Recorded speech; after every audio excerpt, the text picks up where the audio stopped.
மொத்தத்தில் நான் மோசம் போயிட்டேன்னு சொல்லுவாங்கல்ல, அந்த மாதிரி நீ யோசிச்சு பாருங்களேன். தமிழ்நாட்டில் எந்த தலைவனாவது தனி மனித ஒழுக்கம் தொடங்கி பொது ஒழுக்கம் வரைக்கும் இவ்வளவு கேடுகட்ட ஜென்மம் எங்கேயாவது உண்டா? சாதிய கட்டமைப்பை வச்சிருக்கான். அந்த சாதிய கட்டமைப்பை நியாயப்படுத்துறதுக்கு கடவுள் நம்பிக்கையை கலந்து வச்சிருக்காங்கல்ல. இப்போ நீ யோசிச்சு பாரு, கொத்து கொத்தா குழந்தைகள் கொல்லப்படுகிறது ஈரான்ல. எந்த கடவுள் காப்பாற்றினாங்க? நான் கோடிக்கணக்கில் சம்பாரிச்சிட்டேன், கணக்கு வழக்கு இல்லாத சொத்துக்கள் வச்சிருக்கேன், இன்கம் டேக்ஸ் போடுறாங்க, அமலாக்கத்துறை அரட்டுறாங்க,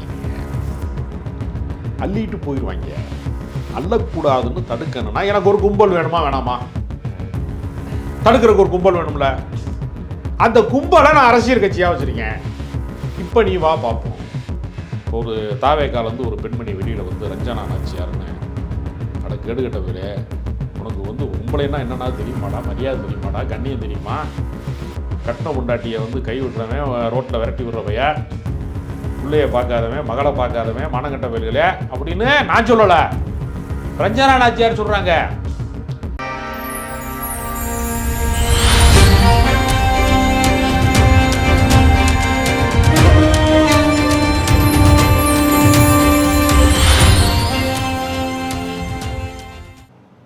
வாகை தமிழ் நேயர்களுக்கு வணக்கம். என்று நம்மோடு நேர்காணல் பேசுவதற்காக அரசியல் விமர்சகர் திருமதி ராஜகம்பீரன் அவர்கள் இணைந்திருக்கிறார். வாருங்கள், அவரோடு பேசலாம். சார் வணக்கம். சார் வணக்கம். நேற்று தமிழக வெற்றி கழகத்தில் நிர்வாகிகள் சந்திப்பு நேர்காணல் நடந்திருக்குது. இந்த நேர்காணலில் விஜய் அவர்கள் சொல்லியிருக்கிறாரு, நான் எல்லாத்தையும் விட்டு போட்டு வந்துட்டேன் அப்படின்னு சொல்கிறாரு. எப்படி பார்க்குறீங்க? அது உண்மை தானே. கொண்டாட்டியை விட்டுட்டாரு, பிள்ளையை விட்டுட்டாரு, குடும்பத்தை விட்டுட்டாரு, தாய் தகப்பனை விட்டுட்டாரு, நன்னடத்தையை விட்டுட்டாரு, எல்லாத்தையும் விட்டுட்டாருங்கிறது உண்மைதான். மொத்தத்தில் நான் மோசம் போயிட்டேன்னு சொல்லுவாங்கல்ல, அந்த மாதிரி நீ யோசிச்சு பாருங்களேன். தமிழ்நாட்டில் எந்த தலைவனாவது தனி மனித ஒழுக்கம் தொடங்கி பொது ஒழுக்கம் வரைக்கும் இவ்வளவு கேடுகட்ட ஜென்மம் எங்கேயாவது உண்டா? அது ஏன் கேடுகட்ட ஜென்மம் சொல்றீங்க? வேற என்ன ஜென்மம் சொல்றது? 50 உயிரை பறிச்சவனை, யம பாதகனை கேடுகட்ட ஜென்மம்னு சொல்லாம நீ என்ன உத்தமனா? நீ எதுக்கு அரசியலுக்கு வர்ற? இப்போ நீங்கள் ஒரு மிகப்பெரிய சிந்தனையாளர். இந்த உலகத்தில் ஏழையும் இருக்கான், பணக்காரன் இருக்கான், ஒருத்தன் குடிக்க கஞ்சி இல்லாமல் இருக்கான், ஒருத்தன் கோடிகளில் புரள்றான். இந்த வேறுபாடுகளை நீக்க வேண்டும் என்று சிந்தித்த பொருளாதார மேதை காரல் மார்க்ஸ் போன்றவர்கள் மூலதனத்தை சிந்திக்கிறாங்க. ஒரு மார்க்சியம் பிறக்கிறது. ஏன்னா உலகத்தில் இருக்கக்கூடிய ஏற்றத்தாழ்வுகளை இல்லாமல் செய்ய வேண்டும் என்பதற்காக பிறக்கிறது மார்க்சியம். அந்த ஏழை பணக்காரன் என்பது இந்திய சமூகங்களுக்குள்ளே சாதிக்குள்ளே போய் ஒளிந்திருக்கிறது. காலையில் குப்பை அள்ளுறதுக்கு ஒரு சாதி, சாமி கும்பிட வைக்கிறதுக்கு ஒரு சாதி, பூஜை செய்கிறதுக்கு, புனஸ்காரம் செய்கிறதுக்கு, அர்ச்சனை செய்வதற்கு ஒரு சாதி, ஃபில்டர் காப்பி குடிக்கிறதுக்கு ஒரு சாதி, சாக்கடை அள்ளுறதுக்கு ஒரு ஜாதி, மழை அள்ளுறதுக்கு ஒரு ஜாதி, விவசாயம் பார்க்குறதுக்கு ஒரு ஜாதி, எந்த வேலையும் பார்க்காம இருக்கிறதுக்கு ஒரு ஜாதி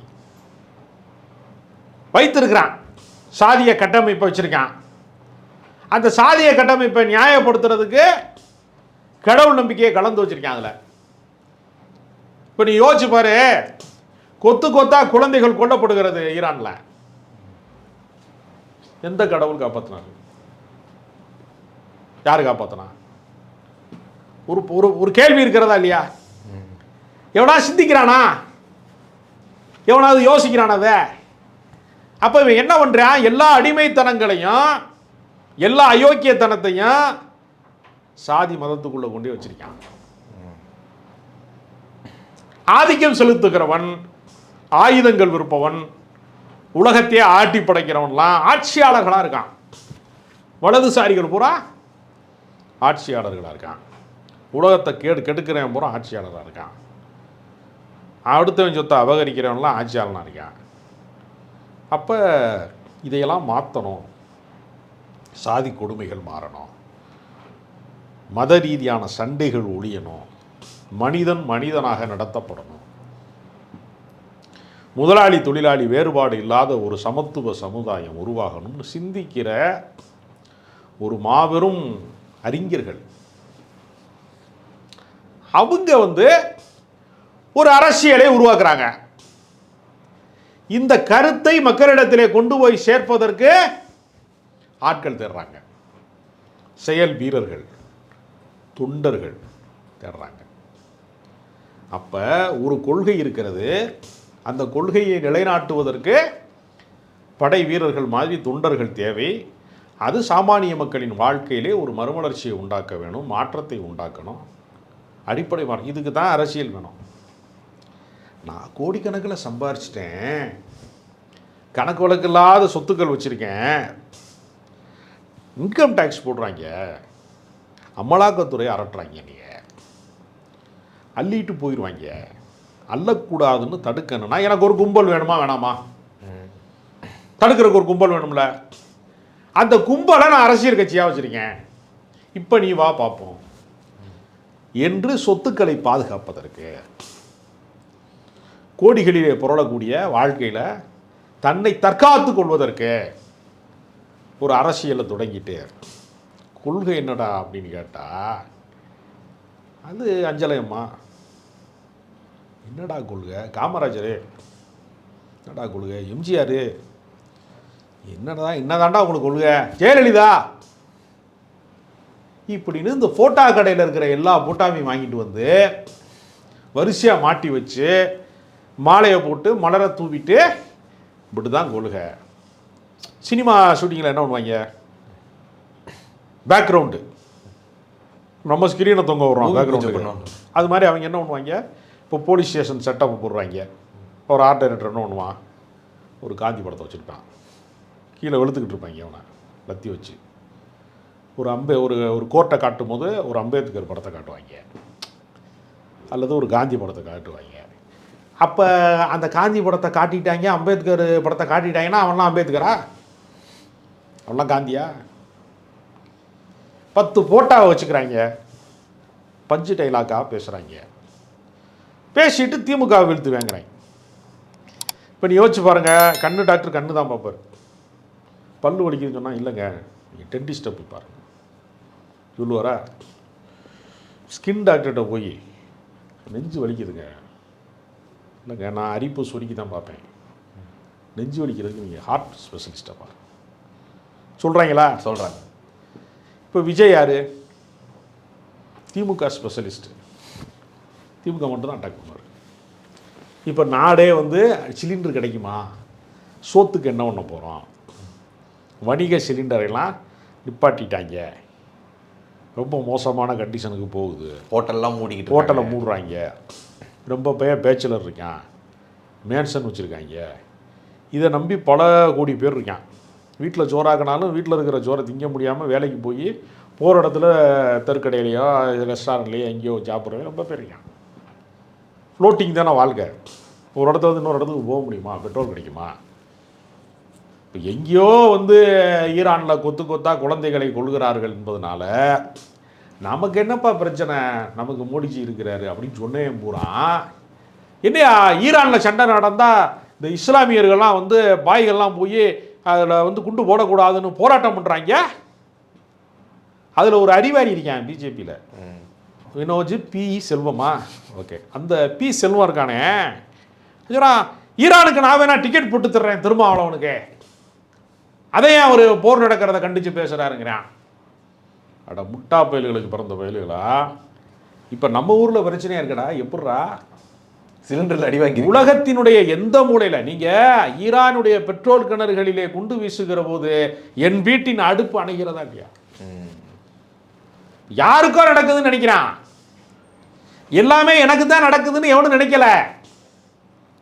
இப்போ உலக அரசியல் என்னவாக இருக்கிறது, தேசிய அளவிலே அரசியல் என்னவாக இருக்கிறது, மாநிலத்திலே அரசியல் என்னவாக இருக்கிறது, எந்த அறிவுமே இல்லாமல் தண்டவாளத்தில் பஸ்ஸை ஓட்ட முடியுமா?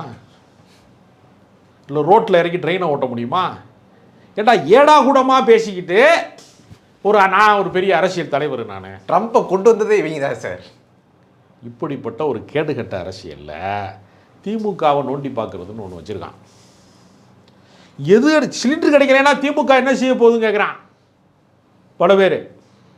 உலகத்தின் மிகப்பெரிய அறிவாளி அன்புமணியே கேட்குறாரு, திமுக அரசு என்ன செய்ய போகிறது? நான் கேஸ் ஏஜென்சி வச்சுருக்கேன், நான் தர்றேன் சிலிண்டரு. யார்? நான் தரேன். உலக நாட்டுக்கே சப்ளை பண்ணிடுவாப்புல. எப்படிலாம் பைத்தியக்காரங்களோட நம்ம இருக்கோம் அப்படிங்கிற மாதிரி பேசுகிறாங்க, யோசிக்காமல் பேசுகிறாங்க. இப்படி இருக்கும்போது நேர்காணல் நடத்துகிறேன். இப்போ ஒரு தாவேக்கால் ஒரு பெண்மணி வெளியில் ரஞ்சனா நாச்சியாருன்னு, அட கேடுகட்டவிலே, உனக்கு உம்பளைன்னா என்னன்னா தெரியுமாடா, மரியாதை தெரியுமாடா, கண்ணியம் தெரியுமா? கட்டின முண்டாட்டியை கை விடுறவன், ரோட்டில் விரட்டி விடுறவைய, பிள்ளைய பார்க்காதவன், மகளை பார்க்காதவன், மானங்கட்ட வேல்களே அப்படின்னு நான் சொல்லலை, ரஞ்சனா நாச்சியார் சொல்கிறாங்க. அந்த ரஞ்சனா நாச்சியார்கிட்ட கொஞ்சம் கொஞ்சமாக பணம் வாங்கியிருக்கான் புஷி ஆனந்த். கிட்டத்தட்ட 40 லட்ச ரூபா ஆட்டையை போட்டிருக்கான். உன்னை எம்எல்ஏ ஆக்க போகிறேன், நான் சீட்டு வாங்கி தரேன், அதை வாங்கி தரேன், அந்த மாநாட்டு காசை கொடு, இந்த அது கொடு, இது கொடு சொல்லி கொஞ்சம் கொஞ்சமாக சல்லியாக சிதைச்சிட்டாங்கடாம்பாங்கல்ல, அந்த மாதிரி காசை வாங்கிட்டான். இப்போ நம்ம கண்ணு முன்னாடி இருக்கிற உதாரணம் ரஞ்சனா நாச்சியார். எம்பிட்டு பேர்ட்ட வாங்கியிருப்பாங்க. கடன் தொல்லை தாங்காமல் தற்கொலை செய்து கொள்ளக்கூடிய நிலைமையில் மானங்கெட்டு போய் சூசைட் பண்ணுறதுக்கு ரெடியாக இருந்த புஷி ஆனந்த் இன்னைக்கு பல பேர் பணத்தை வாங்கி வச்சு கோடி சொன்னாயிட்டான். எப்படி டிக்கெட் வசூல் பண்ணி தேட்டருக்குள்ளே விடுவாங்களோ அதே தான் தாவேகா. தாவேகாங்கிறது ஒரு மால் தேட்டர் மாதிரி. சும்மா விடுவாங்களா? உடம்புலாம் செக் பண்ணுவாங்கல்ல, உள்ளே போனோன்னே டிடெக்டர்லாம் வச்சு பார்க்குறாங்கல்ல, அது மாதிரி ஒரு மால் தேட்டர் செட்டப் மாதிரி அவங்க தாவேகா. உள்ளே இருக்கிறது பூரா பறித்து விட்றாங்க, கட்சி நடத்துகிறாங்க. 60 பேரை நேர்காணல் செய்தார். திமுக எப்படி நேர்காணல் செய்வாங்க தெரியுமா? ஒரு குழுவினர் மாதிரி இருப்பான்.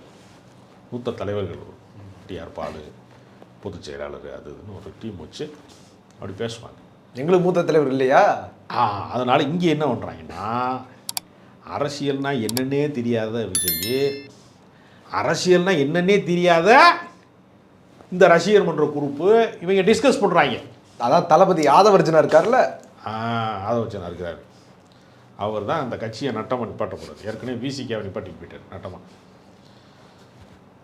அப்போ இது மாதிரி வெறும் சவுடால் பேசுகிறவங்க, மீட்ரு போடுறவங்க, காசு அடிக்கிறவங்க எல்லாம் சேர்ந்து ஒரு கம்பெனி, ஒரு கடையை திறந்துட்டாங்க. நேற்று டிக்கெட் கொடுக்குறோம், தேர்தலுக்கு டிக்கெட் கொடுக்குறோம், இந்த ஜனநாயகம் டிக்கெட் கொடுக்குறேன்னு தப்பாக நினச்சிடக்கூடாது, தேர்தல் டிக்கெட் கொடுக்குறோம். இப்போ என்ன பண்ணுவாங்கன்னா, அந்த எந்த கட்சிக்குள்ளேயுமே புக முடியாதவர்கள், எல்லா கட்சியிலையுமே இப்போ பெரிய கட்சியாக இருக்குது, திமுக இருக்குது, அதிமுக இருக்குது, காங்கிரஸ் இருக்குது அப்படின்னா, அந்த கட்சியிலெல்லாம் பாரம்பரியமாகவோ பல தலைமுறைகளாகவோ பல ஆண்டுகளாகவோ பல பேர் கட்சியில் இருப்பான். நகர்த்த முடியாது. ஒரு ஒன்றிய செயலாளர் அப்படி நகர்த்த முடியாது. நகர செயலாளர் நகரவே மாட்டான், போஸ்டிங்கில் நான் தான் இருப்பேன். அப்போ அந்த மாதிரி வெற்றிடத்தை நிரப்புறதுக்கு அரசியல் ஆசை கொண்டவர்கள் என்ன பண்ணுவேன், என்ன கொள்கைன்னே தெரியாமல் கொஞ்சம் பேர் பாஜகவுக்கு போவேன். போனவுடனே மாவட்ட செயலாளர் கொடுத்துருவாங்க, ஏதாவது ஒரு மாநில பொறுப்பு கொடுத்துருவாங்க, சீன் போட்டு பிழைக்கலான்னு போயிடுவான். அப்படி தான் நாம் தமிழர் கட்சிக்குமே. நாம் தமிழர் கட்சியில் தொடக்கத்தில் கொள்கை சார்ந்தவர்கள் வந்தால் இப்போ கொள்கைக்கும் அந்த கட்சிக்கும் சம்மந்தம் இல்லை. அது ஒரு பட்டிமன்ற கோஷ்டி மாதிரி வச்சுருக்காங்க. அடுத்து இப்போ தாவேக்கா போக்கிடம் இல்லை அரசியலில். நம்ம தளபதி வந்துடுவார். தளபதி தமிழ்நாட்டுக்கே அவர் தான் தலைவிதி அப்படின்னு சொல்கிறார். தலைவலி தான் ஆக்சுவலாக, தலைவிதி கிடையாது, தலைவலி. ஆரம்பிச்சிருக்காங்க. ₹1 கூட்டணிக்கு வரல. ஒரே ஒரு லெட்டர் பேட் கட்சி இருந்துச்சு, அவங்க நேற்று வாபஸ் வாங்கிட்டாங்க. முடியாது, என்னால் தாக்கு பிடிக்க முடியல. யார் சார் அந்த லெட்டர் பேட் கட்சி? அந்த பேரே எனக்கு தெரியாது. ஒரு இஸ்லாமிய அமைப்பு. நாங்கள் எங்களால் முடியல, தாக்கு பிடிக்க முடியல, அதனால் நோன்பு இருக்கிற இந்த புனித மாதத்தில் இந்த பாவத்தை செய்ய விரும்பலைன்ட்டு வெளியேறிட்டாங்க. பாவிகளை அழைக்கிறார்ன்ற மாதிரி அவங்க கிளம்பிட்டாங்க. யாருமே இல்லை, கட்சிக்காரனே அவங்களுக்கு ஆதரவாக சமூக வலைதளங்களில் பேசினவன், சோசியல் மீடியாவில் பேசினவன்லாம் இப்படி தாண்டா முட்டு கொடுக்கறது, வலிக்குதுரா தோலுங்கிறான். எல்லாரும் கிளம்பிட்டாங்க. தலைவனும் திரிஷா கூட கிளம்பிட்டான். கட்சி கந்தரகோலமாக இருக்குது. இந்த கட்சியை எப்படி கரை சேர்ப்பாங்க ஒரு கேள்வி இருக்குது.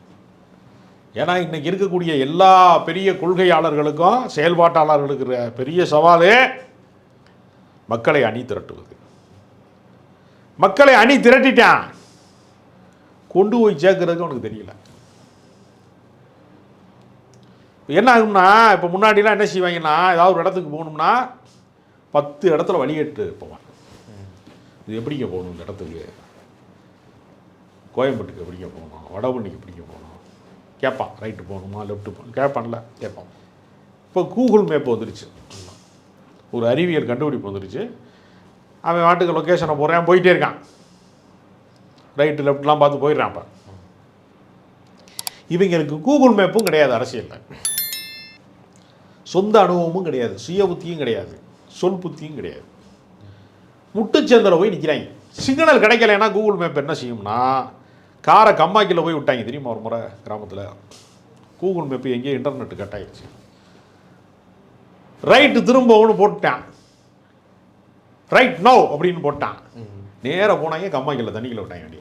அந்த அதே நிலைமையில தான் தாவேகா போக்கிடம் இல்லாத ஒரு அரசியல் கட்சியாக இருக்குது. ஒருத்தன் கூட கூட்டணிக்கு வர மாட்டேங்கிறான். அவங்களும் கூவி பார்த்தாங்க, முடியலை. பெரம்பூரில் சொல்கிறாங்க தாங்க. அதாவது அவங்க என்ன நினைப்பாங்கன்னா, ஒரு அரசியல் இருக்கிறது தமிழ்நாட்டில் எங்கே வந்து அதிகமாக வந்து படிக்காதவங்க இருக்கிறாங்க, எழுத படிக்க தெரியாதவங்க அதிகமாக இங்கே இருக்கிறாங்க, பாமரர்களின் எண்ணிக்கை ஜாஸ்தியாக இங்கே இருக்குது அப்படின்னு தொகுதியை பார்த்து தான் அந்த காலத்தில் எம்ஜிஆர் போட்டிடுவார். அவருக்கு வழங்கப்பட்ட அரியாசனம் என்பது அவரை பற்றி அறியாத ஜனங்களால் ஏற்பட்டது. அந்த காலத்தில் பாமரர்கள் அருப்புக்கோட்டையில் போய் நின்றார். அருப்புக்கோட்டை, ஆண்டிப்பட்டி இதெல்லாம் வந்து என்ன கணக்குனா பின்தங்கியவர்கள். இப்போ ஏன் பெரம்பூருங்கிறத அந்த ரகசியம் என்னங்கிறத அவங்களுக்கு தான் தெரியும், நமக்கு தெரியல. அதனால் அவர் எங்கே நின்றாலும் கடைசி நேரத்தில் வந்து நான் சுற்றுப்பயணம் போகணும், பிரச்சாரத்துக்கு போகணும், தேர்தலில் நிற்கலைன்னு சொன்னாலும் ஆச்சரியப்படுறதுக்கு இல்லை. இந்த தேர்தலில் நிற்கிற போது அவருடைய பலம் என்ன, அவருக்கு உண்மையிலேயே வாக்காளர்கள் இருக்கிறார்களா? ஏன்னா பயங்கரமாக பில்டப் கொடுக்குறாங்க, 40% இருக்குங்கிறாங்க. அப்படி எந்த கட்சியுமே தமிழ்நாட்டில் இல்லை இப்போ. அதனால் விஜயினுடைய அரசியல் பயணம் என்பது ஒரு தெளிவான நோக்கம் இல்லை, ஒரு முறையான பயணமாக அது இல்லை. அதனால் அதை நம்பி வந்து அந்த இளைஞர்கள் தான் பாவம்.